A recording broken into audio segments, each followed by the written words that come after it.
Friends, मैं समिता आपका स्वागत करती हूँ मेरे अपने चैनल पर। फ्रेंड्स, आज 34 साइज़ का कटोरी ब्लाउज की कटिंग और स्टिचिंग मैं आपके साथ शेयर कर रही हूँ। अस्तर का फैब्रिक लिया है मैंने। सबसे पहले हम कपड़े को सीधा करते हैं, फोल्ड को अपनी तरफ करते हुए रखेंगे और फोल्ड की तरफ से हम मार्किंग करते हैं।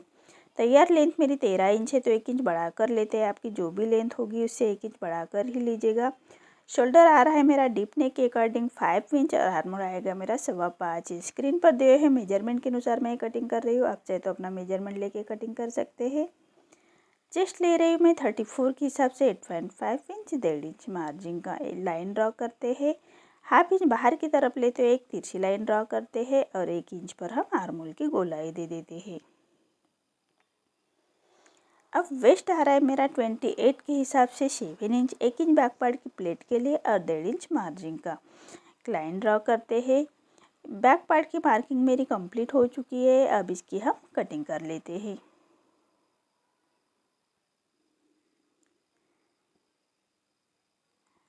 अब जो कपड़े को हमने सीधा किया था उसको भी कट कर लेते हैं।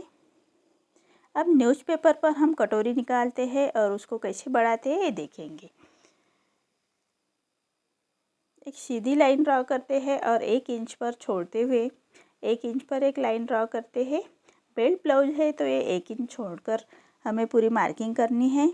1 इंच छोड़कर हमें बैक पार्ट रखते हुए as it is back part की मार्किंग कर लेंगे।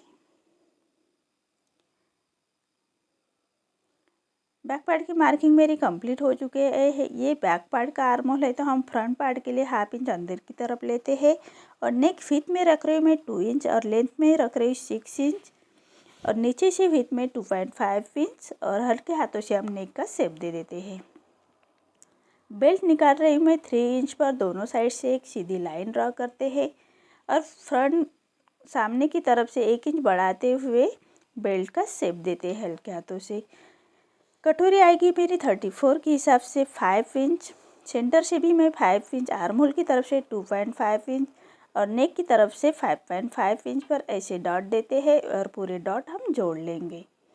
अब बेल्ट की तरफ से कटिंग करते हैं। सबसे पहले हम बेल्ट अलग कर लेते हैं।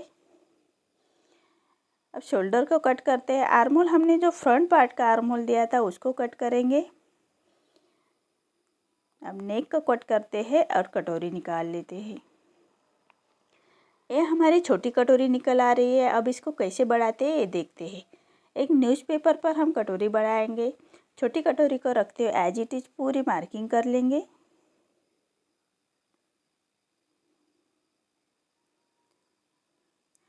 अब दोनों कॉर्नर से हम 1.25 इंच पर हम कटोरी बढ़ाएंगे। अब इसका हम सेंटर मार्क फ्रंट से हम हाई हुक के लिए हाफ इंच बढ़ाते हुए एक लाइन ड्रॉ करते हैं और साइड से हमें सिलाई मार्किंग के लिए हाफ इंच बढ़ाते हुए लाइन कटोरी का शेप देते हैं और नीचे से सेंटर मार्क निकालते हुए 1.5 इंच नीचे की तरफ करते हुए तिरछी लाइन ड्रॉ करते हैं। ये हमारी कटोरी निकल आ चुकी है। अब हम ये वाली कटोरी कपड़े पर रख कर कट करेंगे। छोटी कटोरी का हमें अब कोई काम नहीं है। अब न्यूज़पेपर के हमें पूरे पार्ट कट हो चुके हैं। अब उसको हम अस्तर के फैब्रिक पर रखते हुए पूरे पार्ट की हम कटिंग कर लेते हैं। ये पार्ट हमेशा सीधे कपड़े में ही निकालना है, ध्यान रखें। और मैं एक एक पार्ट रख कर कट कर रही हूँ। आप चाहे तो एक साथ पूरे पार्ट रखते हुए इसको कट कर सकते हैं।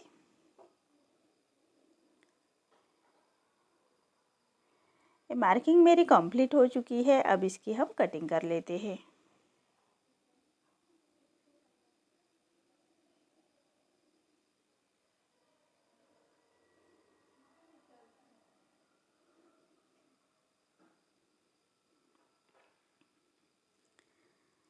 ये पार्ट की कटिंग मेरी कंप्लीट हो चुकी है। अब इसके हम साइड से हम कट करते हैं। फोल्ड की तरफ से रखा था तो अब हम कटोरी को कट करते हैं। कटोरी हमेशा तिरछे में ही कट करनी है, तभी कटोरी अच्छी बैठती है। हल्के हाथों से पूरे ड्रॉ कर लेना है चारों साइड से।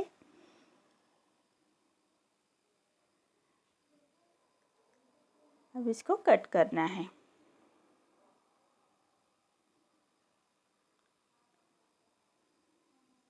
तिरछी कटोरी निकालने से हमारी कटोरी अच्छी से बैठती है, इसलिए हमेशा कटोरी तिरछे कपड़े में ही कट करें। अब हमारा बेल्ट निकालना है। जो हमने न्यूज़पेपर पर बेल्ट निकाला था उसको एज इट इज अस्तर के फैब्रिक को रखते हुए ड्रॉ करते हैं। अब इसकी कटिंग कर लेते हैं। अब हम स्लीव्स की कटिंग करेंगे।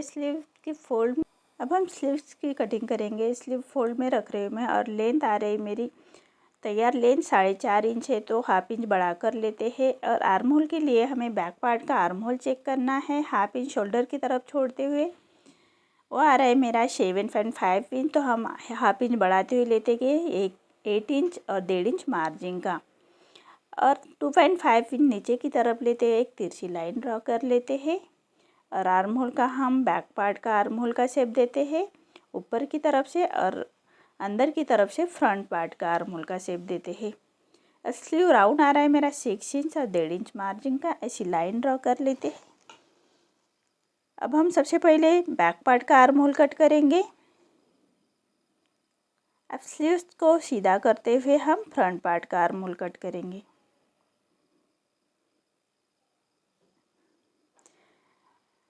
पूरे पार्ट की कटिंग हो चुकी है। मेन फैब्रिक पर भी मेरे पूरे पार्ट की कटिंग मैंने कर ली है। अब हम इसकी स्टिचिंग देखते हैं। स्टिचिंग के लिए हमें पूरे पार्ट को हम मेन फैब्रिक पर जॉइन कर लेंगे। रॉन्ग साइड पर रखते हुए रॉन्ग साइड पर रखेंगे मेन फैब्रिक के, और कटोरी के पार्ट को हम जोड़ लेते हैं। पूरे साइड से हम सिलाई कर लेते हैं।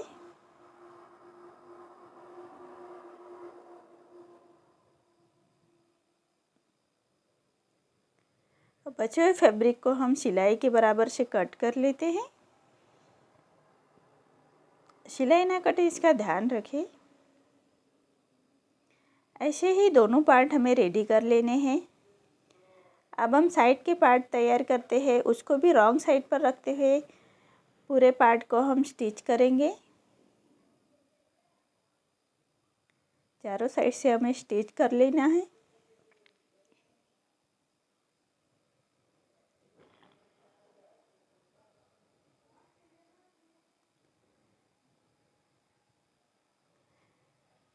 अस्तर के बराबर से हमें सिलाई करनी है। इधर उधर सिलाई ना जाए इसका ध्यान रखें, तभी हमारी फिनिशिंग अच्छी आती है। ये छोटे छोटे टिप्स ध्यान में रखते हुए ब्लाउज सिलना होता है, तभी हमारी फिनिशिंग बहुत अच्छी आती है। अब बचे हुए फैब्रिक को हम सिलाई के बराबर से कट कर लेते हैं।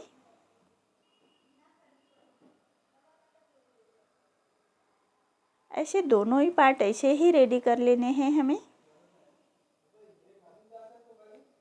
अब इसको हम कटोरी को टक्स पॉइंट निकाल रहे हैं 1.5 इंच, और लेंथ में रख रहे हैं मैं 2.5 इंच, विड्थ में 1.5 इंच और लेंथ में 2.5 इंच। ऐसे कटोरी का टक्स पॉइंट निकालते हैं।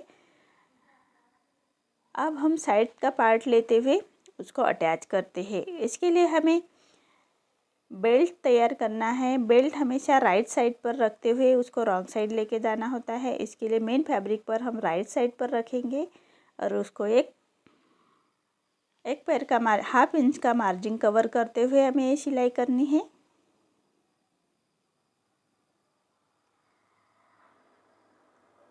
अब बेल्ट को पलटाते हुए अस्तर के ऊपर से एक सिलाई लगाते हैं। अब पूरे अस्तर को पलटाते हुए एक सिलाई कर लेंगे। रफ स्टिच लगानी है यहाँ पर, ताकि बाद में हम उसको निकाल सके। अब पूरे राउंड में हम एक फिनिशिंग की सिलाई दे देते हैं। अस्तर के बराबर से हमें सिलाई करनी है। अब बचे हुए फैब्रिक को हम सिलाई के बराबर से कट कर लेते हैं। पूरे पार्ट मेरे जॉइन हो चुके हैं। अब इसके हम कटोरी को जोड़ लेते हैं फिनिशिंग के साथ। एक पैर का मार्जिन रखते हुए पूरी सिलाई करनी है। अब हम बेल्ट को जॉइन करते हैं। बेल्ट को जॉइन करते हुए जो हमारा टक्स रहता है उसको थोड़ा फोल्ड कर लेना है और सिलाई करनी है। 1/2 इंच का मार्जिन कवर करते हुए ये भी सिलाई लगानी है हमें। अब इसको ऊपर से हम एक प्रेस सिलाई लगा लेते हैं ताकि हमारी फिनिशिंग की अच्छी दिखे, इसलिए प्रेस सिलाई लगा रही हूँ मैं। आप चाहे तो इसको नहीं लगा सकते हैं। अब हम हुक के लिए एक पट्टी निकालते हैं और उसको राइट साइड पर लगाते हुए रॉन्ग साइड लेके जाना होता है। 1/2 इंच का मार्जिन कवर करते हुए हमें ये पट्टी लगानी है। अब छोटे छोटे कट्स लगाते हैं, पट्टी के ऊपर से एक सिलाई लगा लेते हैं। अब पट्टी को फोल्ड करते हुए कॉर्नर की सिलाई लगाते हैं। अब पूरे पट्टी को फोल्ड करते हुए एक फिनिशिंग की सिलाई दे देते हैं।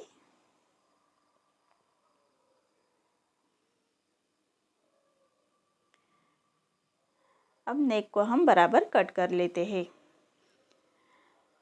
अब नेक के लिए हमें एक उरेब में पट्टी लेनी है। तुरपाई के लिए हमें तुरपाई का नेक बना रही हूँ मैं, तो उरेब में पट्टी लेते हुए उसको अटैच करते हैं और पट्टी को छोटे छोटे कट्स लगाते हुए उसको पलटाते हैं। पट्टी के ऊपर से एक सिलाई करते हैं। अब पट्टी को फोल्ड करते हुए एक कॉर्नर की सिलाई लगा देते हैं। अब पूरे पट्टी को फोल्ड करते हुए एक रफ स्टिच लगाएंगे ताकि हम बाद में तुरपाई करने के बाद ये रफ स्टिच निकाल लेंगे। ये हमारा एक पार्ट रेडी हो चुका है। ऐसे दोनों ही पार्ट ऐसे ही रेडी कर लेने हैं। इसका बैक पार्ट का मैं डिज़ाइन, बैक पार्ट की स्टिचिंग मैं अगली वीडियो में दिखाऊंगी। वीडियो लंबा हो जाएगा इसलिए मैं बैक पार्ट अगली वीडियो में दिखाऊंगी, उसकी डिज़ाइन भी। आपको मेरा वीडियो कैसा लगा प्लीज़ कमेंट में बताइए। अगर आप पहली बार मेरे चैनल पर आए तो लाइक शेयर ज़रूर करें। धन्यवाद।